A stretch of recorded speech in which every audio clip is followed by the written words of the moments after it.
Chapter 103. Maximilian. Villefort rose, half ashamed of being surprised in such a paroxysm of grief. The terrible office he had held for 25 years had succeeded in making him more or less than man. His glance, at first wandering, fixed itself upon Morrel. "Who are you, sir?" he asked. "That forget that this is not the manner to enter a house stricken with death. Go, sir, go!" But Morrel remained motionless. He could not detach his eyes from that disordered bed and the pale corpse of the young girl who was lying on it. "Go! Do you hear?" said Villefort, while d'Avrigny advanced to lead Morrel out. Maximilian stared for a moment at the corpse, gazed all round the room, then upon the two men.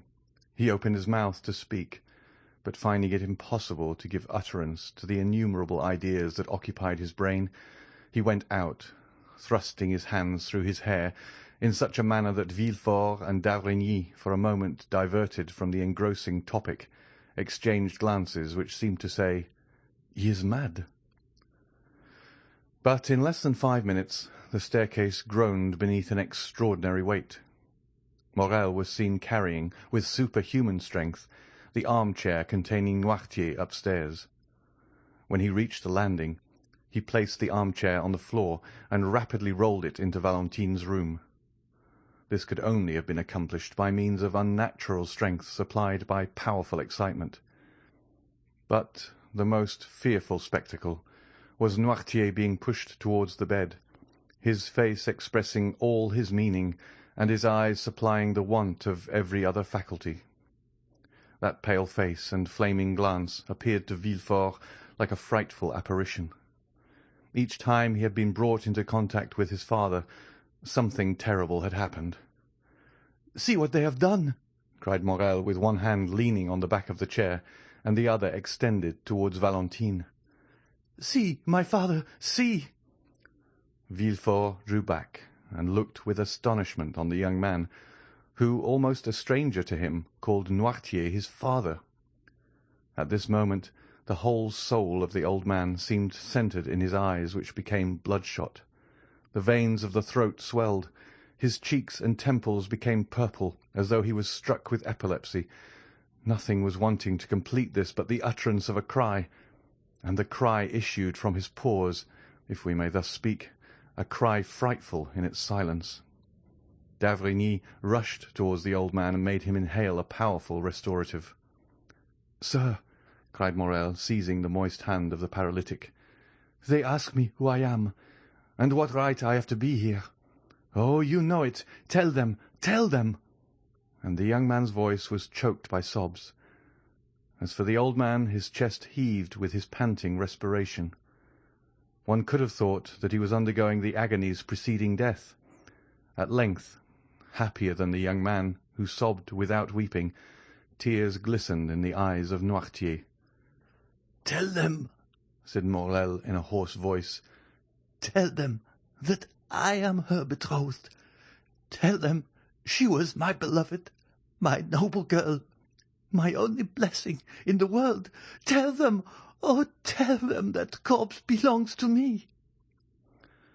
The young man, overwhelmed by the weight of his anguish, fell heavily on his knees before the bed, which his fingers grasped with convulsive energy.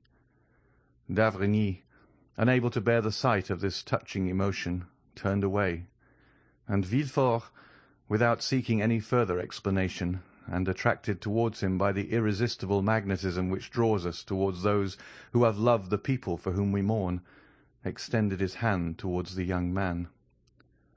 But Morrel saw nothing. He had grasped the hand of Valentine, and, unable to weep, vented his agony in groans as he bit the sheets. For some time nothing was heard in that chamber but sobs, exclamations, and prayers. At length Villefort, the most composed of all, spoke. "Sir," said he to Maximilian, "you say you loved Valentine, that you were betrothed to her. I knew nothing of this engagement, of this love. Yet I, her father, forgive you. for I see that your grief is real and deep, and besides my own sorrow it is too great for anger to find a place in my heart. But you see that the angel whom you hoped for has left this earth. She has nothing more to do with the adoration of men. Take a last farewell, sir, of her sad remains. Take the hand you expected to possess once more within your own, and then separate yourself from her forever. Valentine now requires only the ministrations of the priest." "You are mistaken, sir," exclaimed Morel, raising himself on one knee, his heart pierced by a more acute pang than any he had yet felt. "You are mistaken. Valentine, dying as she has, not only requires a priest, but an avenger. You, Monsieur de Villefort, sent for the priest. I will be the avenger." "What do you mean, sir?" asked Villefort, trembling at the new idea inspired by the delirium of Morel. "I tell you, sir, that two persons exist in you. The father has mourned sufficiently. Now let the procureur fulfill his office." The eyes of Noirtier glistened, and d'Avrigny approached. "Gentlemen," said Morel, reading all that passed through the minds of the witnesses to the scene, "I know what I am saying, and you know as well as I do what I am about to say. Valentine has been assassinated." Villefort hung his head. D'Avrigny approached nearer, and Noirtier said yes with his eyes.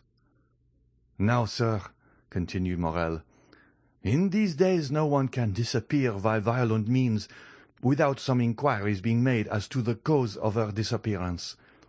Even were she not a young, beautiful and adorable creature like Valentine, Monsieur Procureur," said Morel with increasing vehemence, "no mercy is allowed. I denounce the crime. It is your place to seek the assassin." The young man's implacable eyes interrogated Villefort, who, on his side, glanced from Noirtier to d'Avrigny, but instead of finding sympathy in the eyes of the doctor and his father, he only saw an expression as inflexible as that of Maximilian. "Yes," indicated the old man. "Assuredly," said d'Avrigny.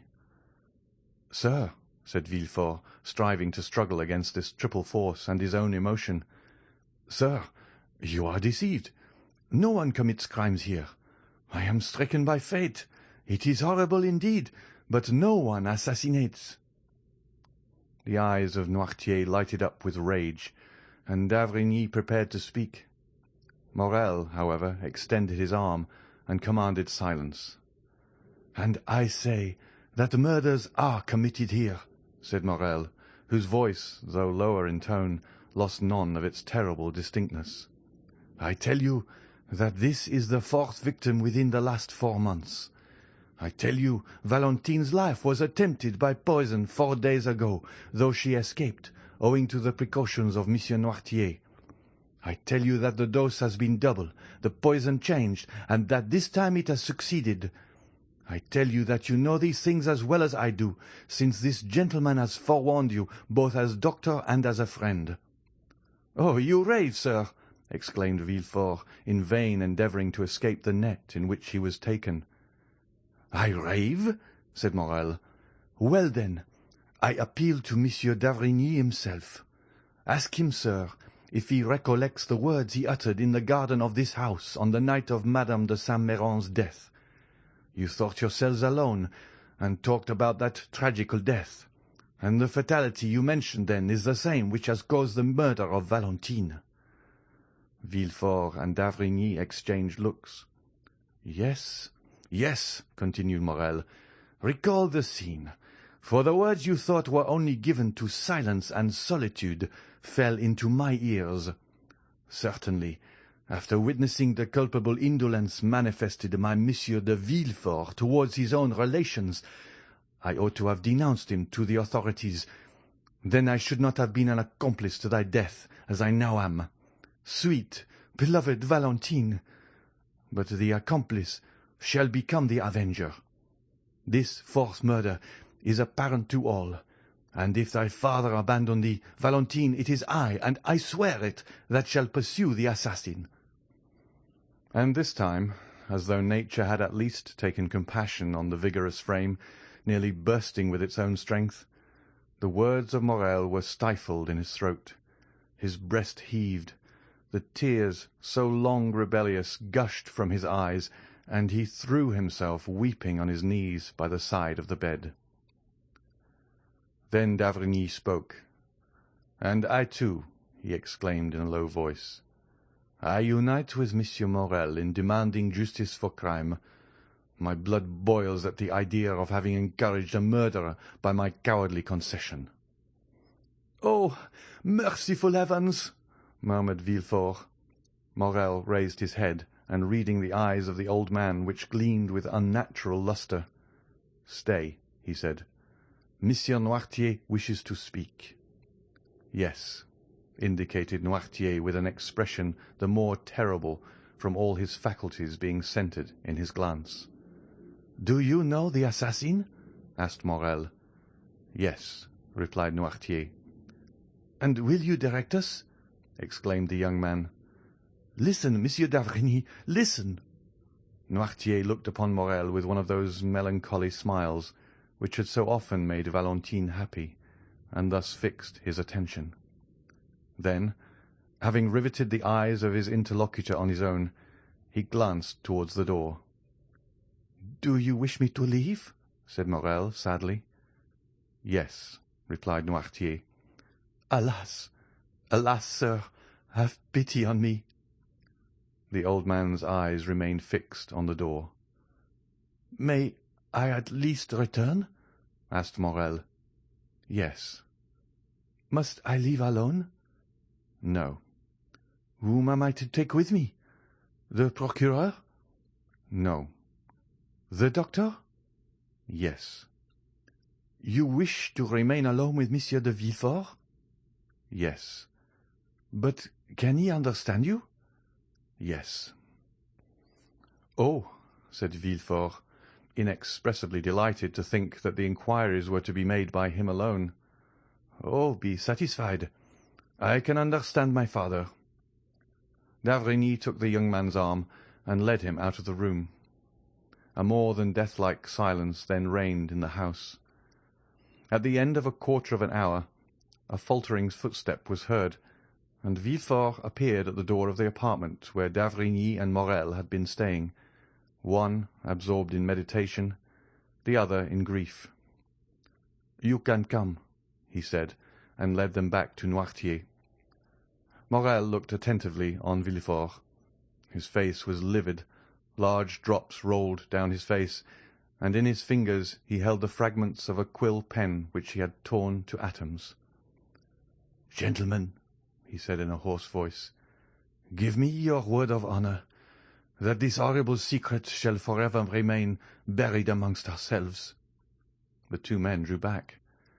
"I entreat you," continued Villefort.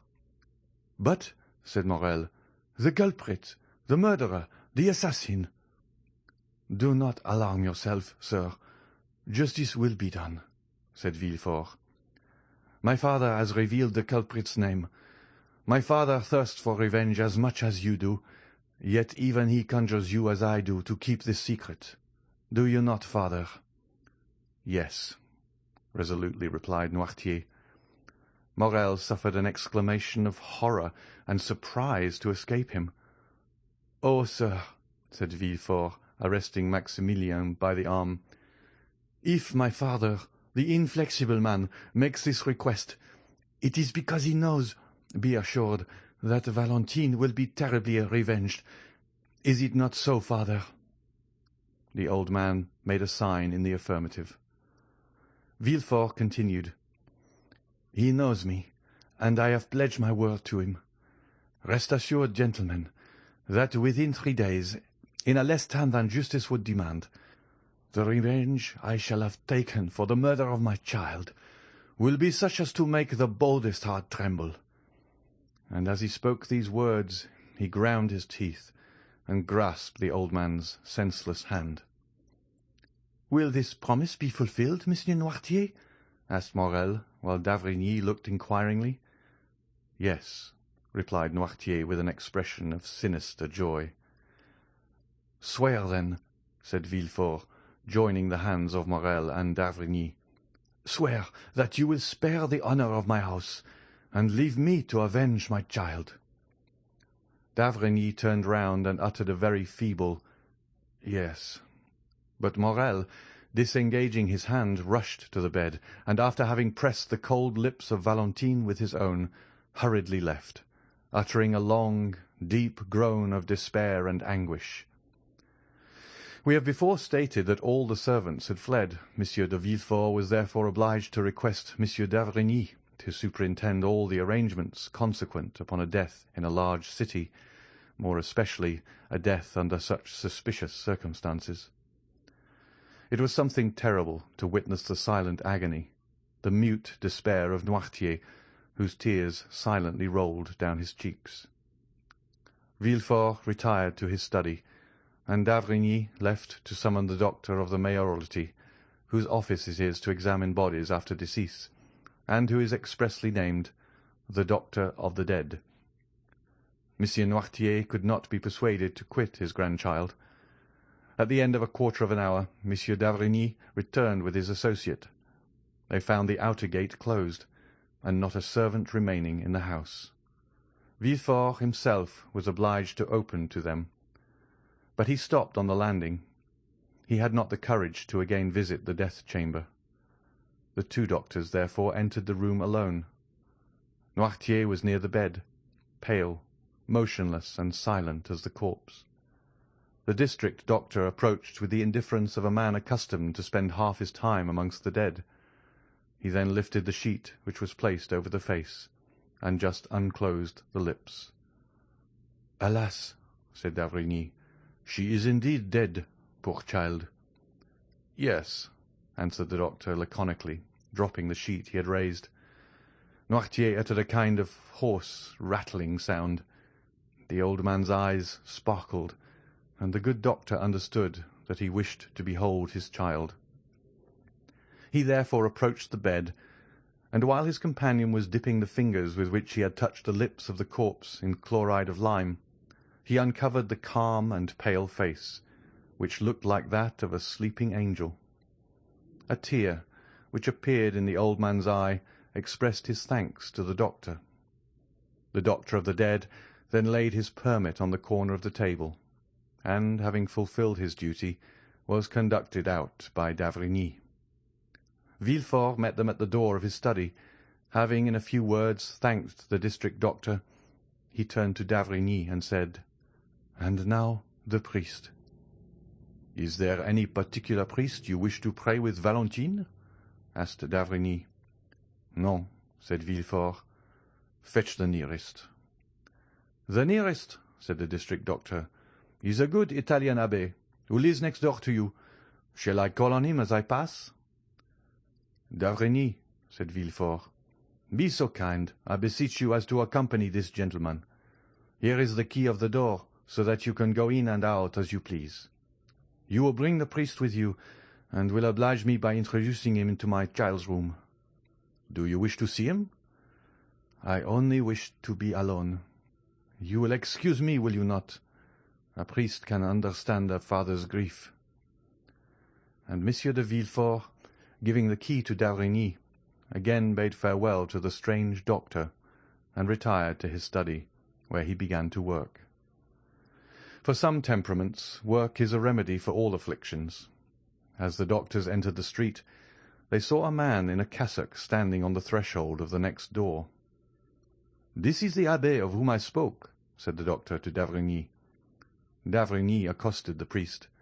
"Sir," he said, "are you disposed to confer a great obligation to an unhappy father who has just lost his daughter? I mean Monsieur de Villefort, the king's attorney." "Ah," said the priest in a marked Italian accent, "yes, I have heard that the death is in that house." "Then I need not tell you what kind of service he requires of you." "I was about to offer myself, sir," said the priest. "It is our mission to forestall our duties." "It is a young girl," "I know it, sir. The servants who fled from the house informed me. I also know that her name is Valentine, and I have already prayed for her." "Thank you, sir," said d'Avrigny. "Since you have commenced your sacred office, deign to continue it. Come and watch by the dead, and all the wretched family will be grateful to you." "I am going, sir, and I do not hesitate to say that no prayers will be more fervent than mine." D'Avrigny took the priest's hand, and without meeting Villefort, who was engaged in his study, they reached Valentine's room, which on the following night was to be occupied by the undertakers. On entering the room, Noirtier's eyes met those of the abbé, and no doubt he read some particular expression in them, for he remained in the room. D'Avrigny recommended the attention of the priest to the living as well as to the dead, and the abbé promised to devote his prayers to Valentine and his attentions to Noirtier. In order, doubtless, that he might not be disturbed while fulfilling his sacred mission, the priest rose as soon as d'Avrigny departed, and not only bolted the door through which the doctor had just left, but also that leading to Madame de Villefort's room.